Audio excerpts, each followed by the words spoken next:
लोग नास्तिक क्यों हैं? क्या भगवान अस्तित्व में है? क्या भगवान के अस्तित्व का कोई प्रमाण है? क्या किसी ने कभी भगवान को देखा है? हम कहाँ से आए हैं? हम मृत्यु के बाद कहाँ जाते हैं? ये कुछ सवाल हैं जिन्होंने निश्चित रूप से हमारे दिमाग को किसी न किसी स्तर पर फंसाया है, चाहे हम खुद को आस्तिक कहें या नास्तिक। हालांकि हम आज तक इन सवालों का संतोषजनक जवाब नहीं खोज पाए हैं। सभी धार्मिक नेता, संत और पुजारी परमात्मा के बारे में किए गए दावों का समर्थन करने के लिए पर्याप्त प्रमाण देने में विफल रहे हैं।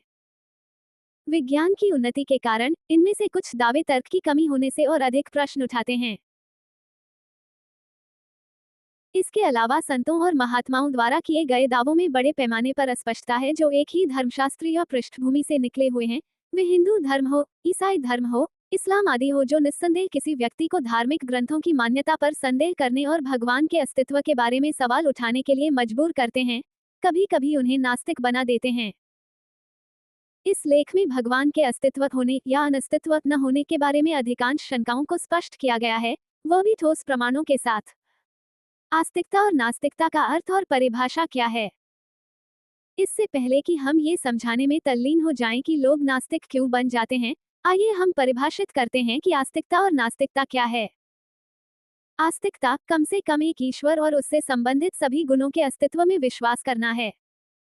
दूसरी ओर, नास्तिकता ईश्वर के अस्तित्व में विश्वास का अभाव है। क्या नास्तिक को कुछ विश्वास होता है? लोगों में प्रचलित विश्वास के सिद्धांतों की एक श्रृंखला है। विस्तृत श्रेणी के एक छोर पर ऐसे लोग हैं जो ज्ञान की बजाय श्रद्धा पर विश्वास करते हैं, जिन्हें आस्थावादी श्रद्धालु कहा जाता है, जबकि दूसरे छोर पर वे लोग हैं जो इस विश्वास में कि जीवन निरर्थक है, सभी धार्मिक और नैतिक सिद्धांतों को अस्वीकार करते हैं, जिन्हें विनाशवादी कहा जाता है। नास्तिक निश्चित रूप से आस्था की निंदा करते हैं क्योंकि वे धार्मिक ग्रंथों में उल्लिखित कथनों और कथाओं को असत्य मानते हैं। वे नर केंद्रित मानव जीवन को प्रमुख मानने वाले होते हैं क्योंकि वे मनुष्यों और उनके अस्तित्व को ब्रह्मांड में सबसे महत्वपूर्ण और मुख्य तथ्य मानते हैं। स्वर्ग या नरक की अवधारणा उनके लिए बिल्कुल मायने नहीं रखती। नास्तिकता के बारे में तथ्य और आंकड़े। इस तथ्य के बावजूद कि नास्तिकता दुनिया भर में लोकप्रियता हासिल कर रही है, कोई भी वैज्ञानिक गणना या सिद्धांत मृत में प्राण डालने में सक्षम नहीं हुआ है। बिग बैंग थ्योरी सहित ब्रह्मांड के निर्माण की शुरुआत के बारे में सभी प्रचलित सिद्धांत मूल प्रश्न का उत्तर देने में विफल हैं कि जीवन कैसे अस्तित्व में आया। अभी भी ये सिद्धांत हैं और इस दावे का समर्थन करने के लिए वैज्ञानिक प्रमाणों की कमी है।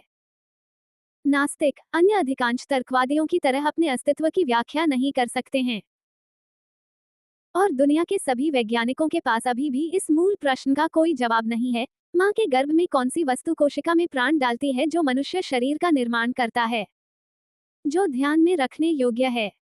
नास्तिकता और आस्तिकता का इतिहास। नास्तिकता अस्तित्व में क्यों आई? पहले के युगों में सभी को ईश्वर पर भरोसा था। वे पवित्र शास्त्रों के अनुसार भगवान की पूजा करते थे। आध्यात्मिक और साथ ही जीवन के बारे में सामाजिक ज्ञान प्राप्त करने के लिए बच्चों को गुरुकुल स्कूलों में भेजा जाता था। हजारों वर्षों में धीरे धीरे गिरावट होने से आध्यात्मिक कमी हुई। धीरे धीरे पवित्र ग्रंथों में भी मिलावट होने लगी। स्वार्थी पुजारियों ने अपने स्वयं के अनुसार झूठे और मनमाने ज्ञान का प्रचार करना शुरू कर दिया। लोगों ने तीर्थयात्रा करना, उपवास रखना और पत्थरों मूर्तियों की पूजा करना शुरू कर दिया और परिणामस्वरूप भगवान से दूर होते गए। भगवान की पूजा करने की ये सभी विधियां पवित्र श्रीमद् भगवद गीता और वेदों में निषिद्ध हैं। इससे धीरे धीरे ईश्वर की आराधना से प्राप्त होने वाले लाभों में गिरावट हुई और ईश्वर में आस्था खत्म होती गई। जब लोगों को भक्ति से लाभ मिलना बंद हो गया, तो उनका विश्वास कमजोर पड़ गया। उन्होंने सोचा, जब हमें अपने कर्मों का फल प्राप्त करना है, तो भगवान की पूजा करने की क्या क्यों आवश्यकता है? आधुनिक दिनों विज्ञान के आगमन ने इस अवधारणा को तर्क और सबूत की दीवार में संलग्न करके आग में ईंधन डाला, जो कि वे आज तक खोज और साबित करने में असमर्थ रहे हैं, क्योंकि उनके परीक्षण का तरीका गलत है। वास्तविक शब्द नास्तिकता 16वीं शताब्दी में उजागर हुआ। गैर विश्वासियों ने दावा किया कि नास्तिकता आस्तिकता से अत्यधिक तुच्छ स्थिति है और हर कोई देवताओं में विश्वास के बिना पैदा हुआ है। आस्तिक बनाम नास्तिक, कौन सही है, आस्तिक या नास्तिक? नास्तिक किसी भी परमेश्वर में बिल्कुल भी विश्वास नहीं करते। उनके तर्कों में से एक थियोडीसी पर आधारित है, जो ये बताती है जब विश्व में बुराई है तो भगवान कैसे अस्तित्व में हो सकते हैं। एक और दूसरा तर्क अस्तित्ववाद पर आधारित है। एक मान्यता है जो कहती है कि दुनिया का कोई अर्थ नहीं है और प्रत्येक व्यक्ति अकेला है और अपने स्वयं के कार्यों के लिए पूरी तरह उत्तरदायी है, जिसके द्वारा वे अपने चरित्र का निर्माण करते हैं। वे तर्कवाद की ओर झुकते हैं जिसमें कार्य और विचार भावनाओं या धर्म के बजाय ज्ञान पर आधारित होते हैं। दूसरी तरफ आस्तिक लोग ईश्वर के अस्तित्व में विश्वास करते हैं। सच्चाई यह है कि आस्तिक लोगों में बहुत सी मान्यताएं हैं जो उनकी धार्मिक नीति के कारण प्रचलित हैं। एक मान्यता दूसरे के साथ मेल नहीं खाती या कम से कम एक की व्याख्या दूसरे के साथ नहीं मिलती है। उदाहरण के लिए हिंदू धर्म लीजिए। अधिकतर हिंदू तीन देवताओं ब्रह्मा, विष्णु और शिव में विश्वास करते हैं। कुछ देवी दुर्गा में विश्वास करते हैं। कुछ एक परमेश्वर में विश्वास करते हैं, जबकि ऐसी संख्या के लोग भी हैं जो 33 करोड़ देवताओं में विश्वास करते हैं। मुसलमान एक भगवान अल्लाह में विश्वास करते हैं, लेकिन वे अल्लाह के बारे में और कुछ नहीं जानते। उनके लिए अल्लाह बेचून निराकार है और अपने दूतों के माध्यम से बतलाता है और कभी भी साकार रूप में प्रकट नहीं होता। सिख भी एक ईश्वर में विश्वास करते हैं, लेकिन उनके पास उस भगवान के लिए कोई नाम नहीं है। उनके लिए भी भगवान निराकार है। इसी तरह ईसाई गुमराह हैं। उनमें से आधे यीशु को ईश्वर मानते हैं, लेकिन बाकी के आधे लोग उन्हें परमात्मा की संतान कहते हैं। इसके बावजूद वे अभी भी उन्हें निराकार मानते हैं। इस मामले की सच्चाई यह है कि विभिन्न धर्मों में मौजूद मान्यताएं उसके बिल्कुल विपरीत है जो उनके पवित्र शास्त्रों में उल्लिखित हैं। उनमें से कोई भी अपने शास्त्रों को ठीक से समझने में सक्षम नहीं है, जिसके परिणामस्वरूप वे सभी अंधकार में हैं। यह एक बड़ा सवाल सामने लाता है कि आस्तिक किसे कहा जाना चाहिए। क्या केवल ईश्वर में विश्वास किसी को आस्तिक की श्रेणी में लाता है, भले ही उनकी सभी प्रथाएं और मान्यताएं धार्मिक शास्त्रों में बताए गए आदेशों निर्देशों के विपरीत हों? हालांकि ये दोनों समूह किसी भी लाभ को प्राप्त करने में विफल होते हैं, चाहे वे भगवान में विश्वास करते हो या नहीं, क्योंकि उनकी भक्ति की विधि गलत है। इसलिए झूठी भक्ति विधि नास्तिकता को बढ़ावा देती है। अब नास्तिक और आस्तिक को क्या करना चाहिए? मानव जीवन का परम उद्देश्य जन्म और मृत्यु के चक्र से पूरी तरह मुक्ति प्राप्त करना है। ये हमारे पवित्र शास्त्रों में बताए गए मार्ग पर चलने और एक पूर्ण संत जो आध्यात्मिक गुरु संत रामपाल जी हैं से दीक्षा लेकर ही संभव है। हिंदू धर्म। वेदों का श्रेय हिंदू धर्म को दिया जाता है और उन्हें सर्वोत्तम परम ज्ञान माना जाता है, लेकिन वे केवल हिंदू धर्म तक ही सीमित नहीं हैं, क्योंकि वेद किसी भी धर्म के अस्तित्व में आने से पहले से ही मौजूद थे। इसलिए वेद संपूर्ण मानव जाति के लिए हैं। पहले सभी लोग वेदों का पालन करते थे और वेदों के अनुसार भक्ति करते थे और गुरु से दीक्षा लेने के बाद ओम मंत्र का जाप करते थे। लेकिन क्योंकि ओम मंत्र भी अधूरा है, इसलिए उन्होंने अपनी भक्ति से पूर्ण लाभ प्राप्त नहीं किया। ऐसा इसलिए हुआ क्योंकि उनके गुरु वेदों के सार को समझ नहीं पाए। उदाहरण के लिए ऋग्वेद में लिखा है कि केवल एक ही भगवान है जिसका नाम कबीर कबीर है। वह अविनाशी है और मनुष्य जैसा दिखता है। वह अपने अमर स्वर्ग अर्थात सतलोक में रहता है। वह संपूर्ण सृष्टि का निर्माता है। इस्लाम। इसी तरह कुरान शरीफ और कुरान मजीद में सूरत अल फुरकान 25 आयत 52-59 में ये स्पष्ट रूप से कहा गया है कि अल्लाह कबीर है। उसने संपूर्ण सृष्टि की रचना की है। वह मानव सदृश्य है। आगे कहा गया है कि यदि आप उस परमपिता परमात्मा की भक्ति की सही विधि के बारे में जानना चाहते हैं, तो एक पूर्ण संत बाखबर के पास जाएं जो आपको अल्लाह कबीर तक पहुंचने का सही रास्ता बताएगा। लेकिन पूरा मुस्लिम समुदाय मानता है कि अल्लाह निराकार है। इसलिए जब उनकी धारणा ही गलत है तो उनकी भक्ति विधि सही कैसे हो सकती है और अपनी भक्ति से उन्हें लाभ कैसे मिल सकते हैं? ईसाई धर्म। बाइबल उत्पत्ति में ये स्पष्ट रूप से लिखा गया है कि परमेश्वर ने मनुष्यों को अपने ही स्वरूप की तरह बनाया है, अर्थात मानव रूप में। लेकिन इसके विपरीत सभी ईसाई मानते हैं कि भगवान को नहीं देखा जा सकता है। वे परमात्मा को निराकार मानते हैं। ये सिद्ध करता है कि भगवान के बारे में उनकी पूरी अवधारणा मनमानी है, क्योंकि यह पवित्र बाइबल के साथ मेल नहीं खाती है। इसलिए उनकी भक्ति विधि भी पूरी तरह से व्यर्थ है और इसलिए लाभ रहित है। केवल उन लोगों ने जो परमपिता परमात्मा कबीर जी की सत भक्ति करते थे, ने पूर्ण लाभ प्राप्त किया। गुरु नानक देव जी, दादू साहिब जी, गरीबदास साहिब जी, मलुकदास साहिब जी और कई अन्य संतों जैसे प्रसिद्ध संतों ने सतभक्ति की है। भगवान कबीर स्वयं पृथ्वी पर आए, इन पुण्य आत्माओं से मिले और उन्हें अपना सतलोक शाश्वत स्थान दिखाया। इन सभी संतों की पवित्र वाणी में सतलोक और भगवान कबीर की महिमा को परिभाषित किया गया है और उन्होंने भगवान कबीर को प्राप्त करने के लिए भक्ति की सही विधि और एक पूर्ण संत की प्राप्ति के सर्वोपरि महत्व के बारे में भी लिखा है। वो पूर्ण संत कौन है और उसे कैसे पहचाना जाए? एक समय में पृथ्वी पर केवल एक पूर्ण संत होता है। पवित्र वेदों, पवित्र भगवद गीता और अन्य पवित्र ग्रंथों में इस बात का प्रमाण है कि जब भी धर्माचरण में गिरावट होती है और अधर्म की वृद्धि होती है, भगवान या तो स्वयं इस पृथ्वी पर प्रकट होते हैं या अपने परम ज्ञानी संत को भेजकर सत्य ज्ञान के माध्यम से धर्म का पुनः उत्थान करते हैं। वह शास्त्रों के अनुसार सतभक्ति प्रदान करता है। क्या आस्तिकों और नास्तिकों को भी विचार करने की आवश्यकता है कि संत रामपाल जी क्या उपदेश दे रहे हैं और क्यों? संत रामपाल जी महाराज आध्यात्मिक क्रांति का कारण बने। उन्होंने हर पवित्र शास्त्र से सच्चा ज्ञान प्रकट किया है और अपने अनुयायियों को भक्ति की सही विधि प्रदान कर रहा है। यह इस सत भक्ति के कारण है कि सभी अनुयायी भक्ति का सही लाभ प्राप्त कर रहे हैं। लाभ दुगना है। एक ये है कि लोग इस दुनिया में बिना किसी दुख, बीमारी, असंतोष आदि के एक संतोषजनक जीवन जी रहे हैं। दूसरे, वे मुक्ति के योग्य बन जाते हैं। वास्तव में सांसारिक सुख इस भक्ति का उपोत्पाद हैं। मुख्य उद्देश्य मुक्ति या मोक्ष है ताकि जन्म और मृत्यु के इस दुख और चक्र को हमेशा के लिए समाप्त कर दिया जाए। तो किन्हीं कारणों से यदि कोई व्यक्ति आस्तिक या नास्तिक संत रामपाल जी से दीक्षा लेता है, तो वो वास्तविक घर सतलोक शाश्वत स्थान तक पहुंचने के योग्य हो जाता है और उसे आवश्यक सांसारिक लाभ भी प्राप्त होते हैं।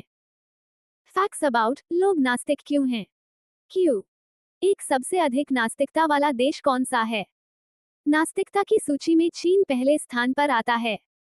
चीन में लगभग 91% लोग नास्तिक हैं। क्यों? दो आस्तिक और नास्तिक कौन होता है? आस्तिक वह व्यक्ति होता है जो एक ईश्वर में और उसके सभी गुणों में विश्वास करता है। वहीं दूसरी ओर नास्तिक वह व्यक्ति होता है जो यह मानता है कि कहीं कोई ईश्वर नहीं है। क्यों? 3 नास्तिक भगवान पर विश्वास क्यों नहीं करते? निस्संदेह नास्तिक परमात्मा में विश्वास रखने वालों की निंदा करते हैं। नास्तिक लोग तो ये भी मानते हैं कि धार्मिक पुस्तकों में वर्णित दावे और कहानियां मनगढ़ंत हैं। इसके अलावा वह इस बात में विश्वास रखते हैं कि लोगों का ब्रह्मांड में होना सबसे महत्वपूर्ण है और यही वास्तविकता है। केवल यही नहीं, स्वर्ग या नर्क की धारणा उन्हें बिल्कुल पसंद नहीं है। क्यों? 4 क्या नास्तिक व्यक्ति मानव जीवन के अस्तित्व की व्याख्या कर सकता है? देखिए, नास्तिक भी बाकी तर्कवादियों की तरह अपने अस्तित्व की व्याख्या नहीं कर सकते और दुनिया के सभी शोधकर्ताओं के पास अभी भी इस बात का कोई समाधान नहीं है कि मां के गर्भ में भगवान कोशिका में ऐसा कौन सा जीवन डालता है कि जिससे मानव शरीर का निर्माण होता है। यहाँ तक कि बिग बैंग सिद्धांत सहित सृष्टि की उत्पत्ति के बारे में सभी सिद्धांत भी इस प्रश्न का उत्तर देने में असफल हैं। क्यों? 5 नास्तिकता संसार में कैसे फैली? पहले तो सभी लोग ईश्वर में विश्वास किया करते थे और पवित्र शास्त्रों के अनुसार पूजा भी करते थे। लेकिन धीरे धीरे लोगों ने शास्त्र विरुद्ध पूजा करना शुरू कर दिया, परंतु उससे उन्हें कोई लाभ प्राप्त नहीं हुआ। यही कारण था कि लोगों के विश्वास में गिरावट आ गई। इस धारणा यानी तर्क और साक्ष्य पर चलते हुए आधुनिक विज्ञान उसका गलत इस्तेमाल कर रहा है। 16वीं शताब्दी में नास्तिकता का जन्म हुआ और नास्तिक लोग इस बात पर विश्वास करते हैं कि हर कोई नास्तिक ही पैदा हुआ है। क्यों? 6 नास्तिकता की जड़ें क्या हैं? ये बात कड़वी है लेकिन सच्ची भी है कि अज्ञानी धार्मिक नेता, संत और पुजारी अपने भगवान के बारे में अपने विचारों का समर्थन करने के लिए सबूत देने में असफल रहे हैं। इससे हुआ ये कि सच्चे संतों द्वारा जब सत्य ज्ञान दिया गया और परमात्मा की सही जानकारी बताई गई तो इस पर सवाल और अस्पष्टता पैदा हो गई। इसके अलावा लोगों को धार्मिक ग्रंथों की प्रामाणिकता पर भी शक होने लगा। केवल यही नहीं, इससे ईश्वर के होने पर भी सवाल उठने लगे। गीता अध्याय नंबर 16 के श्लोक नंबर 23-24 में निर्णय दे दिया कि शास्त्र विधि को त्याग कर जो मनमाना आचरण करते हैं उनकी न तो गति होती है, गति मीन मोक्ष, और न उनको कोई सुख होता है और न ही कोई सिद्धि प्राप्त होती है, अर्थात व्यर्थ, यूजलेस। फिर गीता जी अध्याय नंबर 16 के श्लोक 24 में कहा है कि इससे तेरे लिए अर्जुन कर्तव्य और अकर्तव्य की व्यवस्था में है। कौन से कर्म करण योग्य हैं, कौन सी क्रियाएं ना करनी चाहिए, उनका निर्णय सदग्रंथ ही प्रमाण है, नथिंग एल्स। सदग्रंथ कौन कौन से हैं? पुण्यात्माओं, पवित्र 5 वेद। आप जी ने केवल 4 वेद सुने हैं, ऋग्वेद, यजुर्वेद, सामवेद और अथर्ववेद। एक 5वां वेद है जो इन 4 वेदों की मां है, उसको सूक्ष्म वेद बोलते हैं, सूक्ष्म वेद संत भाषा में, और उसको तत्व वेद भी कहते हैं, तत्व ज्ञान भी कहते हैं। उसको सच्चिदानंद घन ब्रह्म की वाणी भी कहते हैं, जैसे श्रीमद् भगवद गीता अध्याय नंबर 4 के श्लोक नंबर 32 में कहा है कि अर्जुन, जिन यज्ञों की, यज्ञ का अर्थ होता धार्मिक अनुष्ठान, साधनाएं, जिन यज्ञों का धार्मिक अनुष्ठानों की जानकारी विवरण 4 अध्याय के 25 से लेकर 30 तक दिया है। इनमें कोई तो देवताओं की पूजा करते हैं और कोई केवल योग अभ्यास करते हैं, आसन करते हैं, और कोई प्राणायाम, जैसे श्वास बाहर जाता है उस पर ध्यान रखे, अंदर जाता है उस पर ध्यान रखे, बस कोई जाप नहीं करना। इसको पान अपान की क्रिया बोलते हैं। और कुछ प्राणायाम करके अपना श्वास सूक्ष्म करके ध्यान लगाने का चेष्टा करते हैं, कुछ स्वाध्याय करते हैं, कुछ तीक्ष्ण अहिंसावादी व्रत रखते हैं, जैसे मुंह पर पट्टी बांध ली, नंगे पैरों घूमना, झाड़ू सी लेकर, कुछ ऐसी साधनाएं करते हैं, कुछ स्वाध्याय ही करते हैं, नित्य कोई पाठ कर लिया किसी भी धर्म ग्रंथ का। तो परमात्मा कहते हैं कि ये जो साधनाएं हैं, सभी साधक अपनी साधनाओं को पाप नाशक जानते हैं। वो ये सोच रहे हैं हम जो साधना कर रहे हैं ये हमारा पाप नाश करेंगी, पाप नाश होने से ही परमात्मा मिलेगा।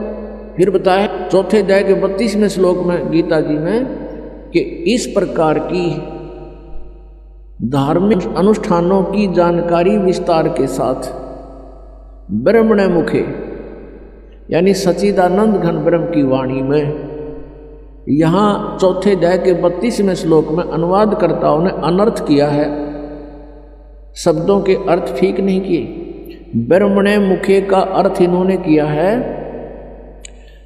वेद की वाणी। ब्रह्म का अर्थ वेद नहीं होता, ब्रह्म का अर्थ प्रभु होता है, परमात्मा होता है।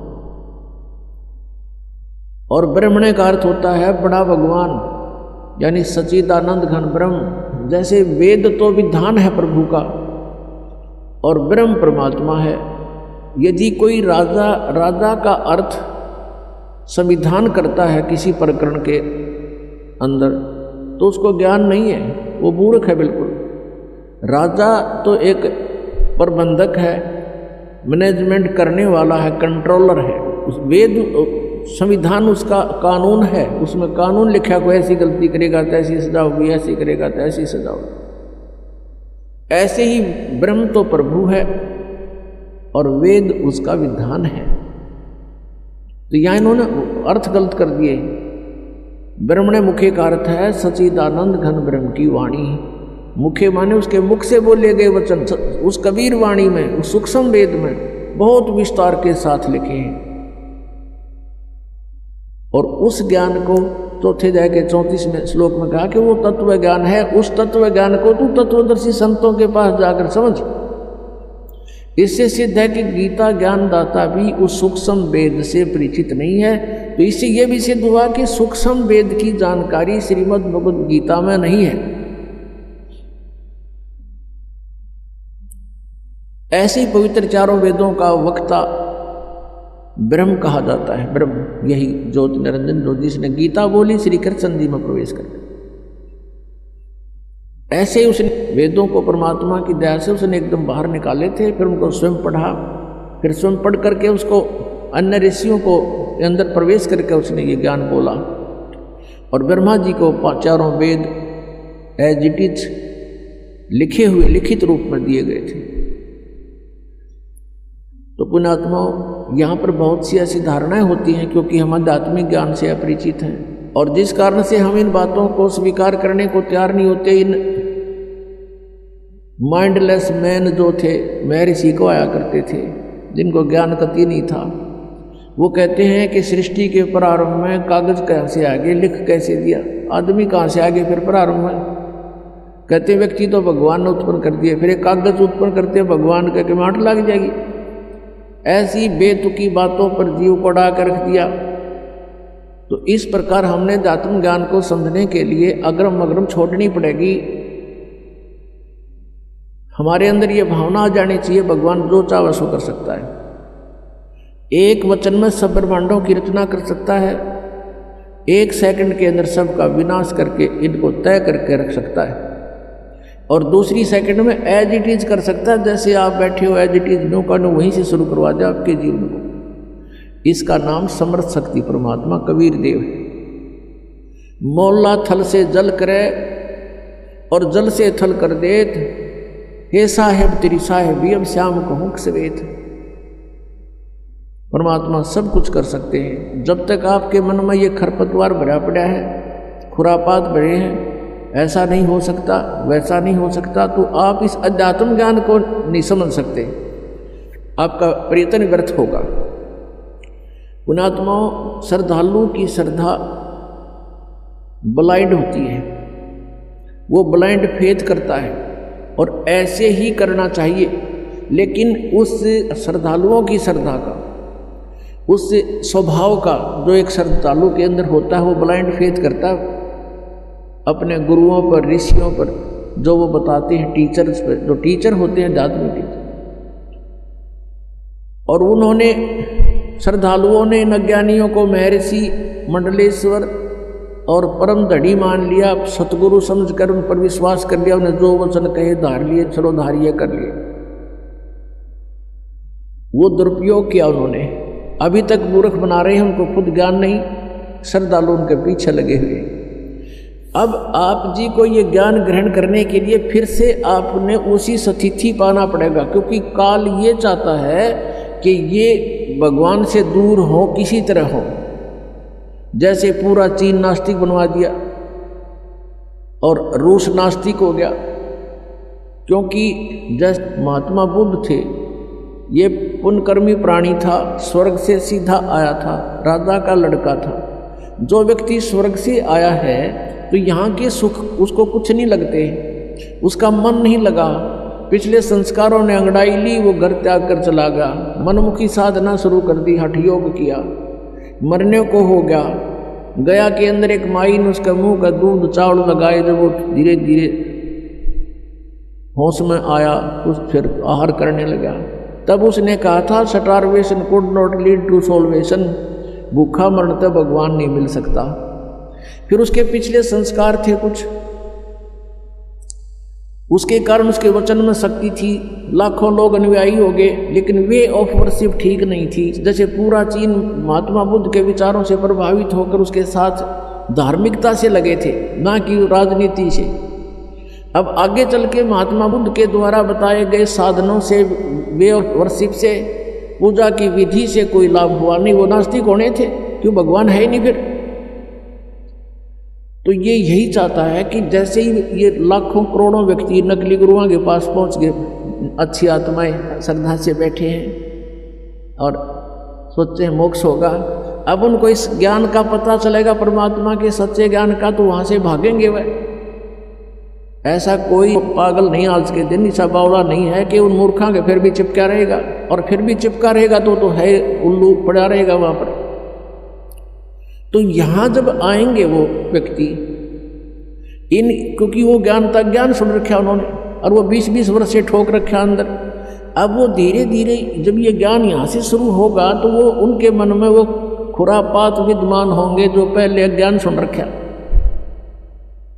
वहां तो वो ब्लाइंड फेथ कर रहे थे, अब यहां ब्लाइंड फेथ हो नहीं सकता क्योंकि वो दूध के जले हुए हैं।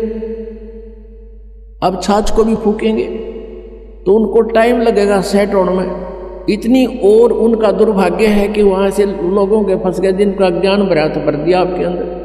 लेकिन अंत में फिर आपने जब ये ज्ञान और ये प्रमाण सामने आएंगे, फिर आपने पुनः फिर ब्लाइंड फेथ करना पड़ेगा इस दास के ऊपर। और जब आपके हृदय की अग्रम मग्रम खत्म हो जाएगी, ऐसा नहीं वैसा नहीं, तब भक्ति शुरू होगी।